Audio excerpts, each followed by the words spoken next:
건강을 위해 먹는다는 말, 어느 순간부터 먹기 위해 건강을 희생한다는 말로 바뀌고 있지 않으신가요? 음식에 대한 집착이 병을 키웁니다.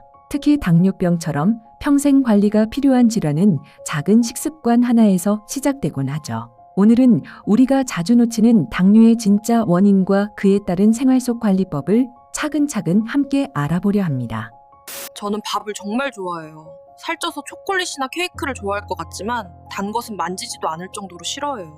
밥, 탄수화물을 정말 좋아해요. 한번 시작되면 평생 고통받는 담이 과연 수술로 당뇨를 치료할 수 있을까?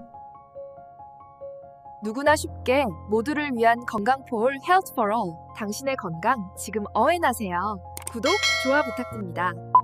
우리가 섭취하는 음식물은 위와 장을 거치면서 몸에 흡수되기 좋은 형태인 포도당으로 분해됩니다. 이 포도당은 혈액 속으로 흡수되어 우리 몸이 활동하는데 필요한 에너지원이 됩니다. 그리고 이 혈액 속 포도당의 농도를 우리는 혈당이라고 부릅니다. 이 혈당은 췌장의 베타세포에서 분비되는 호르몬인 인슐린에 의해 조절됩니다. 인슐린은 우리 몸의 포도당 농도를 일정하게 유지시켜주는 역할을 합니다. 그런데 인슐린이 분비되지 않거나 혹은 인슐린이 제 역할을 하지 못해 혈액 속에 포도당이 쌓이는 것을 당뇨란 다 심할 경우 포도당이 소변으로 배출되기도 합니다. 당뇨는 크게 두 가지 있습니다. 자신의 몸을 외부의 적으로 오인의 췌장의 베타세포를 공격하여 인슐린이 거의 분비되지 않는 제1형 당뇨병. 인슐린은 분비되지만 제 기능을 하지 못하는 제2형 당뇨병로 나뉜다. 우리가 흔히 말하는 당뇨는 대부분 제2형 당뇨병입니다.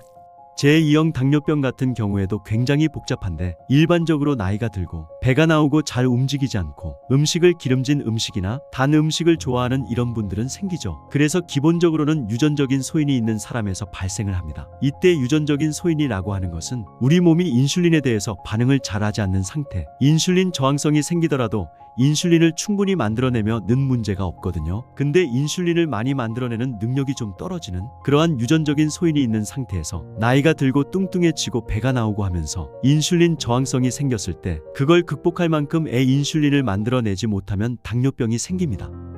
당뇨병을 치료해서 중요한 개념 중 하나가 당화혈색소입니다.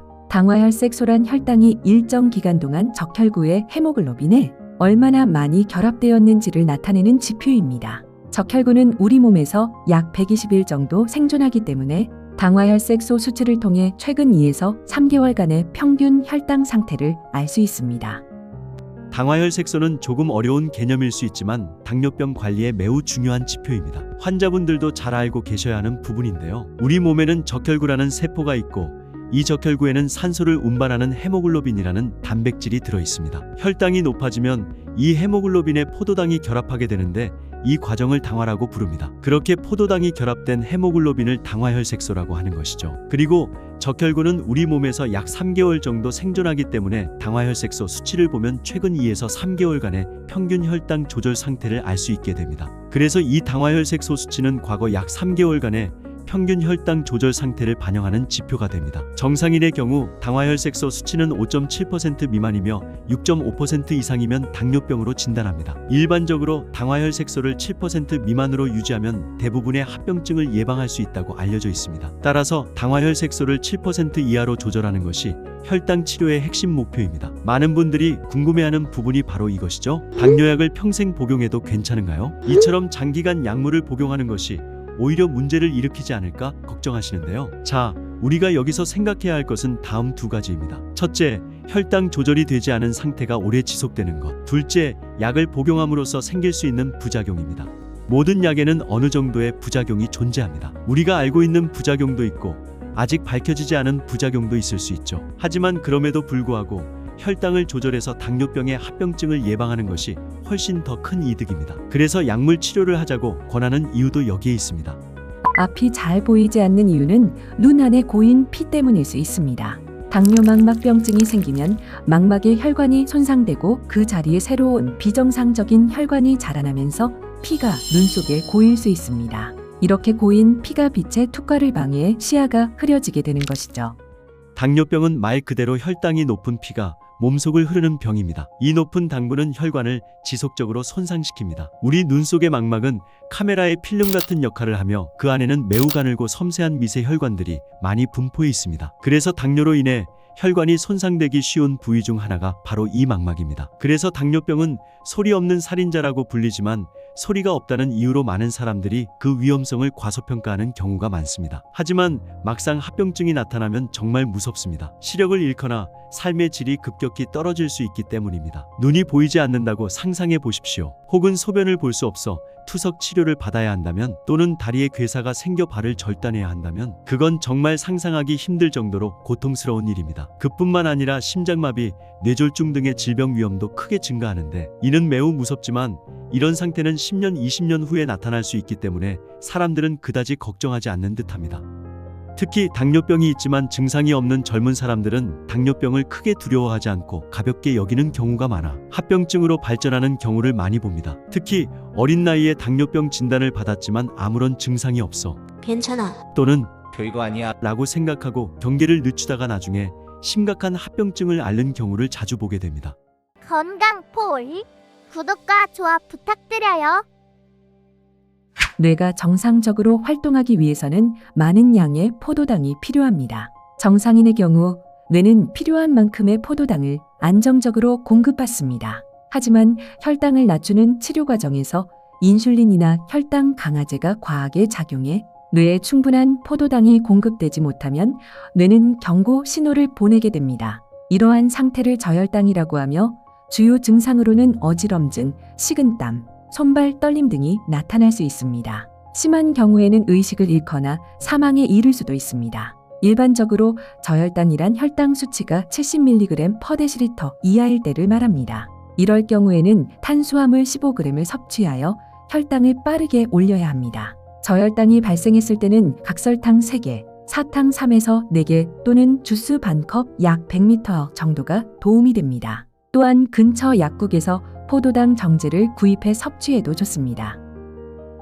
저혈당으로 인해 의식을 잃은 상태라면 억지로 음식을 먹이려 하다가 음식물이 기도로 넘어가 질식 등의 위험이 발생할 수 있습니다. 따라서 이런 경우에는 억지로 먹이지 말고 가까운 응급실을 통해 즉시 병원에 이송하여 정맥 주사를 맞는 것이 안전합니다. 아니면 이제 집에서 글루카곤 이라고 하는 건 주사가 있습니다. 집에 글루카곤 주사제를 미리 준비해 두었다면 보호자가 이를 즉시 투여함으로써 저혈당 쇼크 상황에서 빠르게 회복할 수도 있습니다.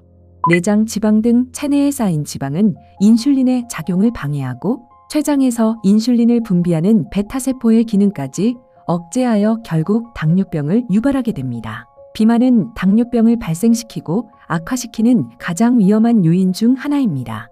당뇨병으로 진단을 받게 되면 반드시 치료를 받아야 합니다. 이건 반드시 약물 요법만을 말하는 것이 아닙니다. 생활 습관을 교정하는 것이 사실 가장 중요합니다. 이는 당뇨 치료의 가장 기본적인 부분이며 모든 당뇨병 약의 설명서를 보면 식이요법과 운동요법의 보조제로 사용하십시오라는 문구가 포함되어 있습니다. 그만큼 식사와 운동을 통해 혈당을 낮추기 위한 노력이 매우 중요하다는 뜻입니다. 쌀밥이 당뇨의 가장 큰 적이다. 기름진 음식이 더 나쁘다. 진짜 문제는 설탕이다 등의 다양한 주장이 지금까지도 논쟁이 되고 있습니다. 하지만 이 모든 것을 한마디로 요약하자면 핵심은 칼로리입니다. 작은 버터 한 조각의 칼로리는 양배추로 치면 한 접시 이상을 쌓아놓은 것과 맞먹는 수준일 수 있습니다. 그렇기 때문에 이건 괜찮겠지 하고 무심코 먹기보다는 반드시 칼로리를 한 번쯤은 생각해 보아야 합니다. 그래서 가끔 칼로리를 전혀 의식하지 않고 섭취하는 사람들에서 벗어나야 한다고 말합니다. 마치 생명이 색을 구분하지 못하듯 칼로리를 인식하지 못하면 당뇨 관리에 실패할 수 있기 때문입니다. 많은 당뇨 환자들이 특정 식품이 당뇨를 조절해 줄 것이라고 믿고 있습니다. 대표적인 예로는 여주, 돼지감자 등이 있죠. 하지만 과연 이런 식품들이 실제로 효과가 있을까요?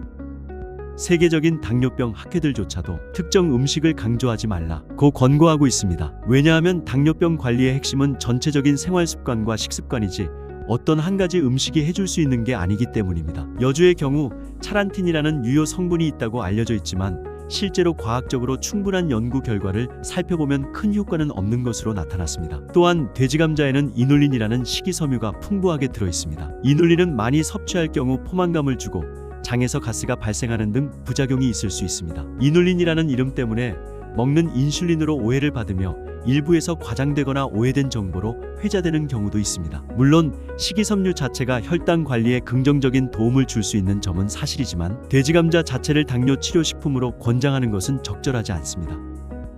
우리가 당뇨를 관리할 때 복잡하고 어려운 것부터 생각하기 쉽지만 결국 가장 중요한 건 기본적인 생활 습관이에요. 음식, 운동, 약물 복용 이 세 가지를 꾸준히 몸에 맞게 실천하는 것이 무엇보다 중요합니다. 한 번쯤은 괜찮겠지라는 생각이 합병증이라는 큰 위험으로 이어질 수 있다는 것을 잊지 마세요.